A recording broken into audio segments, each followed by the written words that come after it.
I just want them to know their limits and respect other creators' creative process. Dito na papasok ko yung stage 2. Let's not support child exploitation. In the first place, it should be protected and should not be exposed in social media. I don't know what came up with the mind of her parent to exploit and profit from their 6 years old. This is just so sad. Hindi kasalanan ng bata to. Okay, kasi wala namang alam yung bata. Yung magulang yung nag-control dyan. For today's episode natin ay gagawa na naman tayo ng review mga kaibigan, okay? Pasensya na, unahan ko na, pasensya na hindi po nakakatawang review tong gagawin natin dahil for today's review natin, no, babasahin natin ang nangyari kay Idol Estefano, mga kaibigan, okay, no? So, meron pong nangyari kay parang Estefano kahapon, no, which is nag-post siya ng ganito. And for today's episode, pag-uusapan natin to at tuturuan ko na rin kayo kung paano maging tamang content creator. Hindi ko nga alam kung tama ba ang content creator, kung sapat na ba ako content creator, pero siguro sapat naman na yung credentials ko. Kaya kung aspiring ka or gusto mo maging vlogger, gusto mo maging YouTuber, para sa inyo tong video na to. Kaya wag na natin patagalin. Tara na, play mo na yung video mga kaibigan. So dito, meron po si parang Estefano.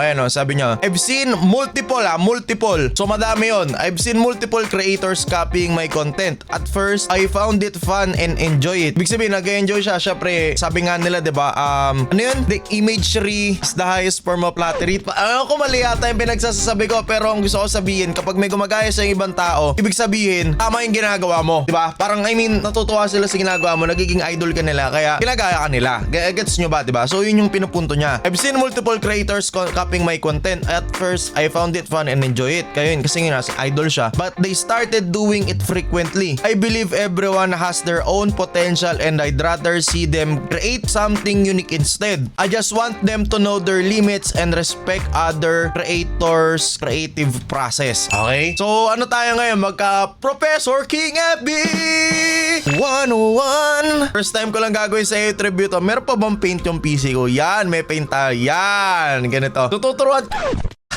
Mamaya lang itong paint. Bibigyan ko na muna kayo ng context. So, napay-status ng ganito si Estefano dahil marami nang gagaya sa kanya na content creator. As in, sobrang dami. May mga lalaki, may lolo, may lola, may bata. So, sobrang dami talaga. Okay? Ngayon, merong isang bata na sabihin na nating na-discover siya ni Boss Toyo. Tapos nagkaroon na rin siya ng mga brand deals. Di ko kasi pwedeng ipakita yung mukha ng bata kasi ano yun by the law, exploitation yung mangyayari kapag pinakita ko yung itsura ng bata. Okay? Kaya hindi ko pwedeng ipakita. Okay? Yun. So, itong si Ria Vlogs, yung batang makulit, actually, natuwa ako sa mga content niya, no? Kasi, based nung pinanood ko yung content niya, para siyang pinaghahalong si Syke, yung nag-aayos, nagkukumpuni ng kung ano-ano. Tapos, pinaghalo siya ni Estefano. Tapos, may dala siyang parating teddy bear. So, parang si Mr. Bean yata yung, I don't know, pero si Mr. Bean lang naman yung iconic na ganun diba? So, natutuwa ako sa kanya. Meron kasi akong napanood, pa-blur na lang ba ng buo. May napanood ako sa kanyang video na yung pag neto, yung washing machine nila, ginawa niyang panghalo ng juice kasi mainit. Ito yata yun. Medyo may copyright tong tugtog na to. So, hindi ko alam kung anong point ba't ko binabago. Yan. Basta yan, yung part na yan. Kumuha siya ng ganyan. Nakakatuwa naman yung initiative ng bata. Sa totoo lang, no? So, yung initiative ng bata, pasensya na kung blur guys yung buong video kasi ulitin ko lang. Ayokong mawala sa YouTube yung video ko. So, yung nagano siya dyan. Hinalo niya yung juice, hinalo niya sa washing machine. So, meron din naman siyang sariling content. Gets nyo ba? So, dito na papasok ko yun. Sige, ito kasi yung nangyari doon sa bata, okay? Yung bata, wala namang alam yung bata Kumbaga, bata pa yan Sabi ko nga sa inyo guys, nagkakaroon lang ng sariling desisyon ang bata. Kahit nga sa korte. Alam ko sa korte, kung pipili ka kung kanino ka sasama pag nagwalay magulang mo, either sa nanay mo or sa tatay mo, kapag nasa tamang edad ka na. Kasi hindi ka pwedeng magdesisyon hanggat bata ka pa kasi easily swayed ka by your own feelings dahil syempre bata ka pa. So pag bata ka pa kasi, kunwari sabihin na natin itong mic na hawak ko, isipin mo pag bata to gumagalaw to. Kasi ako nung bata ko iniisip ko yung bato pag inalagaan ko mabubuhay, di ba? So alam niyo yun, let them enjoy, or should I say yun nga, hindi pa talaga buo yung utak ng bata kasi as we all know, mabubuot ng utak ng isang tao kapag nabuo na yung frontal lobe niya. Pero yung partial na mapag-isip siya on his or her own is I think around mga 13 or 14 years old. old. And I believe na itong bata na to parang mga 10 years old pababa pa lang to. So lahat ng contents na ginagawa niya, isang nakakaisip niyan yung magulang ng bata. Okay, now let's talk about the content creation here in the Philippines, or should I say the content creation in general. Okay, ito na, Professor King Abby.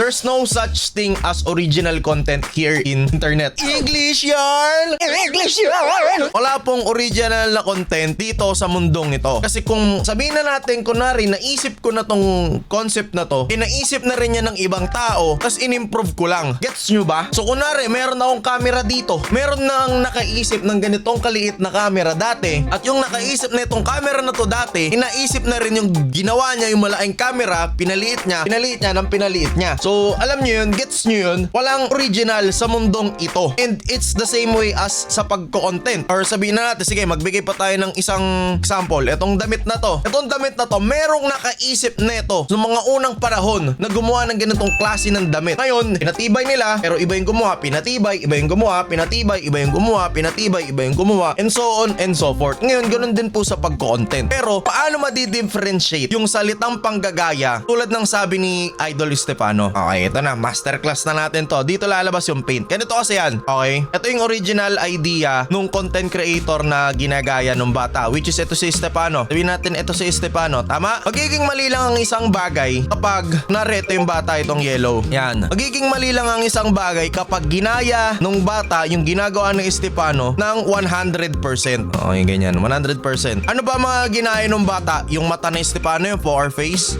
Hindi naman si Stefano yung nagpausa ng poker face. Pero, in general, yung poker face na yun, pinausa ni Stefano, pero hindi siya yung nag-imbento. Gets nyo na? So, ginaya lang din ni Stefano yung pagka-poker face na yun sa iba, and hindi naman niya sinasabing mali yung ginawa, di ba? So, nagaya nung bata yung poker face ni Stefano na nagaya ni Stefano sa mga ibang creators sa ibang bansa. Or di ko alam kung dito ba, di ba? Tapos, eto na yung mga do's and don'ts, okay? Yung kanta ni Stefano, original yun. Original yung kanta ni Stefano. Siya gumawa nun. Ngayon, nung ginaya nung bata, ayun, aminado, copyright yun. Okay, mag 1 point tayo sa copyright. Yung mga acts ng bata, yung paano gumalaw, which is, ulitin ko lang walang kasalanan yung bata. May kasalanan nito yung magulang kasi walang alam yung bata. Yung mga acts ng bata, medyo nag-improvise naman sila, pero they took Stefano as inspiration. Okay, so inspiration check yan. So ganito na, medyo magulo na yung explanation ko. Ganito kasi yan, sa mundo ng pagko-content guys, tulad nga ng sabi ko kanina, walang original. Gets nyo ba? Kasi ganito yan. Ngayon, ito yung nakaisip, tapos may mga 5 tao na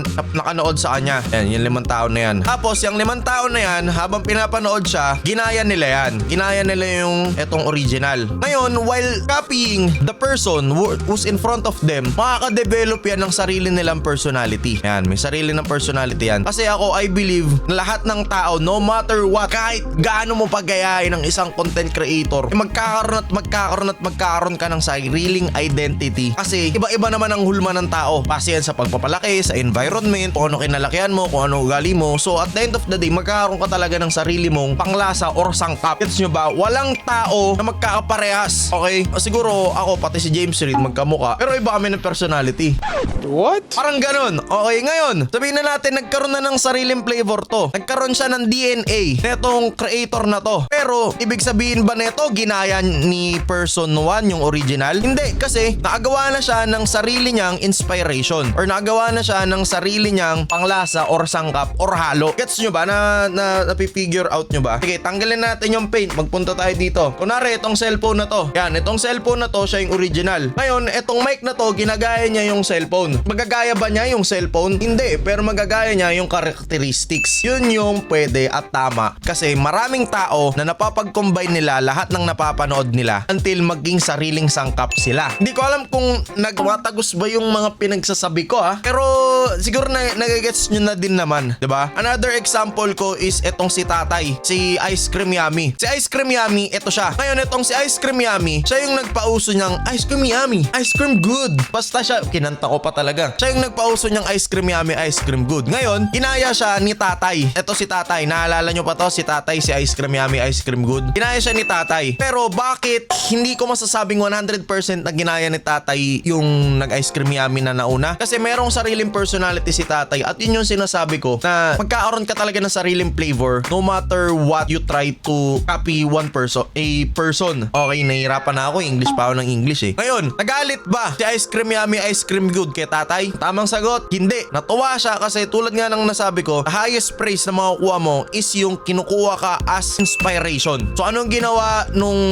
eto ni Rex? Ay pag-collab siya kay tatay, kinita niya si Tatay Peng, nag-Ice Cream Yummy, Ice Cream Good sila parehas, and tanggap niya at tuwang-tuwa siya na ginaya siya ni tatay kasi idol ni tatay to. Pero at the same time, nagkaroon ng sariling personality si tatay kasi nga hindi niyo naman talaga magagaya ng 100% yung tao. Kahit ano nyo pagayahin ang isang tao, kahit na sa pananamit na lang eh. Kapag sinuot ba ni Daniel Padilla, sinuot ko, magagaya ko ba? Diba? Kapag ba sa buhok, pinagupit ko yung gupit ni Alden, magiging kamukha ko si Alden. Hindi ganun yun. Magkakaroon ng resemblance, pero nandun pa rin yung panlasa. Ngayon, maraming gumagawa niya sa pag-content. Yun, si Seth Gabino, tamang example, sabi ni Ace. Si Seth Gabino guys, ginagayang-gaya niya si Daniel Padilla. Nagaya lahat ni Seth Gabino. Pananamit ni Daniel, salamin ni Daniel, yung hugis ng mukha ni Daniel. Pero, alam niyo yun, hindi mo talaga makukopya ng 100% yung isang tao kasi magkakaroon kayo ng sariling panglasa nyo habang tumatagal. Gets nyo ba? Ganun lang yun. If you're trying to replicate something, at the end of the day, hindi nyo sila marereplicate kasi nga, magkakaroon pa rin kayo ng sarili nyong panglasa at flavor kasi iba yung DNA or iba yung magkakaiba lahat ng tao. At ganun din po sa pag-content. Okay? Ngayon, ipapaliwanag ko sa inyo yung gustong sabihin ni parang Stefano dito. Etong sabi nyo, I just want them to know their limits and respect other creators' creative process. Hindi, mamaya ako na-explain yan. Ito na lang. I believe everyone has their own potential. Ngayon, ito na yung stage 2. Stage 2 as content creator na tulad nga ng sabi ko na hindi mo magagaya lahat. Siguro, hindi lang nakita ni Idol Stefano. Wala akong kinakampihan both side. I'm just explaining things. Hindi nakita ni Idol Stefano na yung ibang gumagaya sa kanila or sabihin na natin to be specific, etong si Ria Vlogs. Hindi niya nakita na gumagawa tong bata na to ng iba't ibang persona. Siguro ginaya nung bata hindi yung bata, yung tatay. Sorry,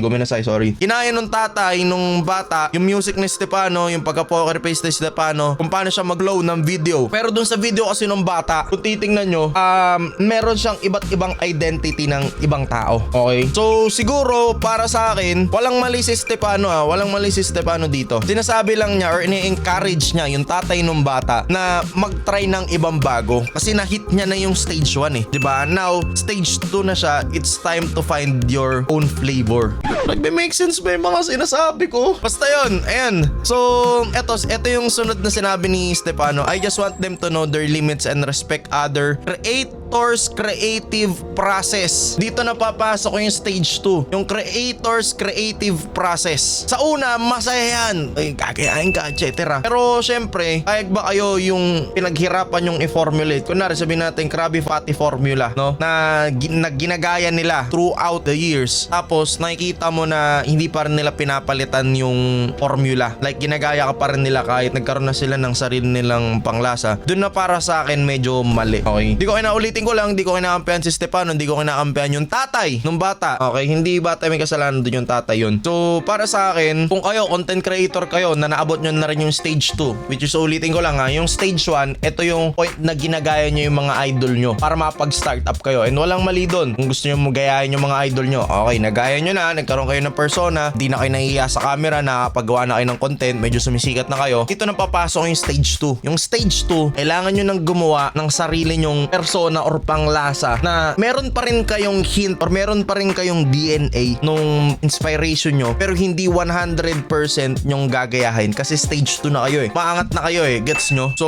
yun. Para sa akin, kailangan na nung tatay, nung bata, naggumawa ng something new. So, para sa akin, may mali ba yung tatay pa tapos may mali ba si Stefano? Para sa akin, parehas walang mali kasi si Stefano, hinayag lang niya yung own sentiment niya na pinaghirapan ko to and pinayuhan niya yung mga nanggagaya sa kanya or mga na-inspire sa kanya na it's time to do your own thing kasi meron naman na kayong DNA, sumikat naman na kayo and he believes na yung potential ng ibang creators nalilimitahan dahil nililimit lang nila sa blueprint ni Stefano, which is totoo. Kasi ano nyo madidiscover yung potential nyo kung yung blueprint ng ibang tao pa rin yung ginagamit nyo? I don't know if it makes sense ha. So, para sa akin, ang sabi lang ni Stefano dito, pagtuklas sila ng sarili nilang blueprint dahil malaki yung potential nila. Diba? ba? Ang problema, ito na nga yung naging problema. Dito nagkamali yung tatay, no? Medyo mali yung ginawa nung tatay, no? And Ace, i-blur mo na lang ng todo. Basta, nagkaroon lang ng second clip na inausap nung tatay yung bata, which is pinanood ko, wala talagang alam yung bata, guys. As in, naawa ako dun sa bata kasi sabi nung tatay,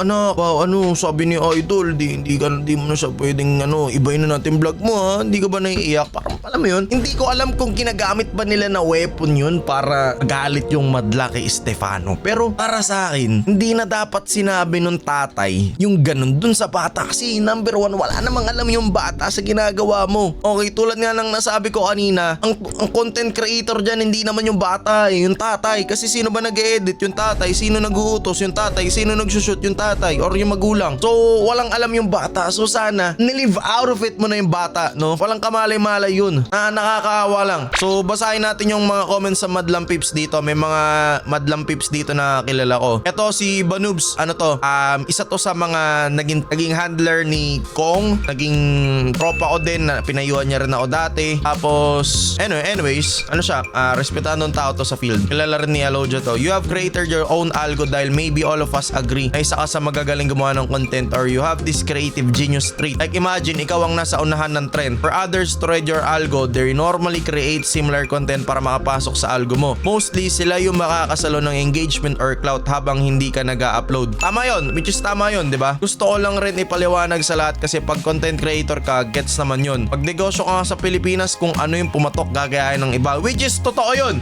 Totoo yun. Okay, totoo yun. Alala nyo dati, isa lang yung nagbebenta ng samgyupsal, as biglang dumami. Ganun din yun. Sample, si Paring Hybe. Ayan, ito, si Paring Hybe. Si Paring Hybe, kung naalala nyo si Paring Hybe, maraming gumaya sa kanya na content creator sa Pilipinas. Anong reaksyon niya? Natuwa siya. Si Paring Hybe, ginaya siya nung nagbebenta ng bag. Ginaya siya ni F2A, si Akim. Alam ko yung bag, another day, another bag ba? Tapos si Akim naman, another day, another car. Parang ganun. So, nagalit ba siya? Hindi. Natuwa siya kasi yung ecosystem kasi ng niche niya is lumalaki. Pero at the same time, ito yun. Here's the catch. Sasabihin ko na sa inyo, here's the catch. Pag-isipan nyo rin na malupit to. Sino ang pinaka kilala nyong astronaut? Diba si Neil Armstrong? Kasi siya yung unang nakaakyat sa buwan. Gets nyo? Ngayon, maraming mga sumunod na astronaut na nakaakyat ng buwan maliban kay Neil Armstrong. Pero kapag nakilala nila yung isang tao na umakyat sa buwan, ang unang may isip nila is si Neil Armstrong, diba umakyat din sa buwan? Hindi nila makakalimutan kung sino yung pinaka nauna. And at the same time, nagko-correlate yun. Yung tao na to, umakyat din sa buwan, sumisikat siya ngayon, nagbe-benefit ka rin sa pagkasikat niya kasi naaalala ng tao na ikaw yung original or ikaw yung unang-una. Diba? It all makes sense. Kahit anong mangyari, kahit sino pa yung mga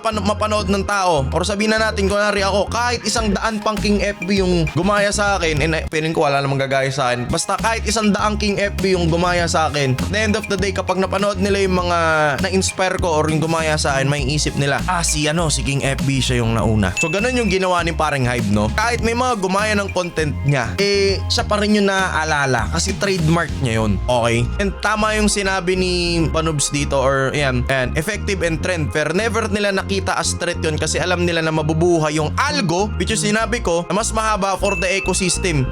Ecosystem! Bleh! Hindi forever yan trend and limelight, we all know that. Valid naman yung concern mo and nararamdaman, pero gusto ko lang din ipaintindihan, pagiging unique, hindi yun basta-basta nagagawa. Top 1 ka nun, 1% ka nun, which is totoo. Sabi ko sa inyo, diba, wala nang original sa Pilipinas. Ako, nagre-react ako na ganito. Kanina ba nanggaling to? Si PewDiePie, ang dami niya na na-influensyan sa buong mundo. Si KSI, na-influensyaan niya, nagre-reacts din. Sa Pilipinas, marami kami nagre-reacts din. So alam niyo yun, there's no such thing as original talaga. Pero yung ecosystem kasi, na sinasabi natin kanina pa, no, kahit sobrang dami yung ma-inspire sa'yo, at the end of the day, ang pinaka maaalala dyan is ikaw na nagawa ng original thing dahil ikaw yung nakagawa nun. Magbe-benefit ka rin dahil doon. Gets nyo ba? Some people may take this comment depending sa level ng understanding nila, pero sana sa other creators, stepping stone na rin nila yun para maambunan ng limelight. I hope hindi mo sila masamahin kasi imagine, nakakatulong ka rin sa kanila maging inspiration as content creator, at the same time, i-take nilang challenge yung true meaning ng post mo. Yung message ko dito is for the bashers ng bata na 6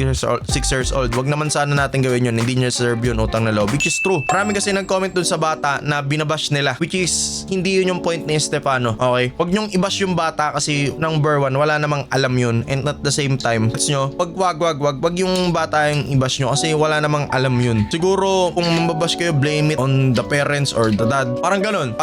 Okay, ngayon, ito na. Pang finale na part, papunta na tayo sa conclusion. Meron ako nakita sa threads kanina habang nag-i-scroll ako. Basa ko lang to. Pa-blur na lang isa kasi di ko alam, parang di naman binlur no masyado nung ni James Apante yung bata. And let's not support child exploitation. In the first place, it should be protected and should not be exposed in social media. I don't know what came up to the mind of her parent to exploit and profit from their 6 years old. This is just so sad. Which is, nga, sabi ko nga sa inyo kanina ko pa sinasabi, start pa lang ng video, sinabi ko na, hindi kasalanan ng bata to. Okay, kasi wala namang alam yung bata, yung magulang yung nag-control dyan. Ngayon, ito yung nag-PM daw sa kanya. Magulang yata to nung bata. Bossing, good PM. Baka gusto mo po magpa-promote. Nasa akin kasi siya. Isang video, super gandang engagement. It's just sad to be honest na, diba? Nakakalungkot lang no na we face this kind of things. Pero yun lang yung hot take ko dun. Para sa akin lang para sa akin, walang mali si Stefano, walang mali yung bata, ang may mali dito yung tatay. Kasi ulitin ko lang, just to summarize, hindi ko alam, baka ito na lang panoorin nyo yung summary. Pag content creator ka, kunwari ikaw to, tapos may mga nanonood sa'yo, kunwari, maraming nanonood sa'yo, ganyan. Sa 100 manonood sa'yo, imposibleng walang gumaya sa'yo dyan kahit dalawa. Hindi na natin ginaya siya na itong dalawa. Magiging mali lang yan kapag ginaya ka nila ng ginaya,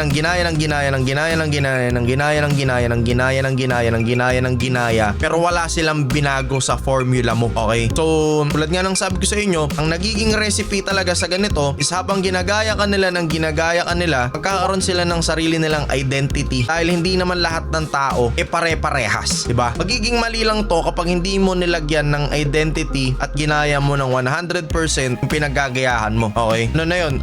Imitating versus inspired. So, I hope na sabi ko yung mga dapat ko sabihin. Nakababad na naman yung nakababad na naman yung Subway Surfer dito sa may kabila. Nakababad na naman yung Subway Surfer dito sa may gilid, no? So, yan. At the end of the day, tulad nga ng sabi ko sa inyo, sobrang dami ng content creator sa mundo. Libo-libo. Hindi lang libo-libo, milyon-milyon. At sobrang hirap maging original dahil sobrang dami na. Okay, so ulitin ko lang, walang mali si Stefano. Hinayag lang niya yung gusto niya sabihin. Ang point niya dito is i-discover ng bata yung potential na. And hindi yung bata, yung tatay. Rather, okay? And para naman dun sa mga fans, huwag nyo nang i-bash yung tatay or yung bata kasi hindi nila deserve yun. Okay? So, sana intindihin na lang ng mga tao yung post ni Stefano. Pinupush niya lang yung mga content creator na nakakuha ng DNA sa kanya na gumawa ng sariling blueprint. So, ang dami ko sinasabi. Pagod na si Subway Surfer dito sa may gilid. Paalam. Peace out. Pasensya na, hindi na naman nakakatawa yung AYOT review natin. Mainit na breaking news eh.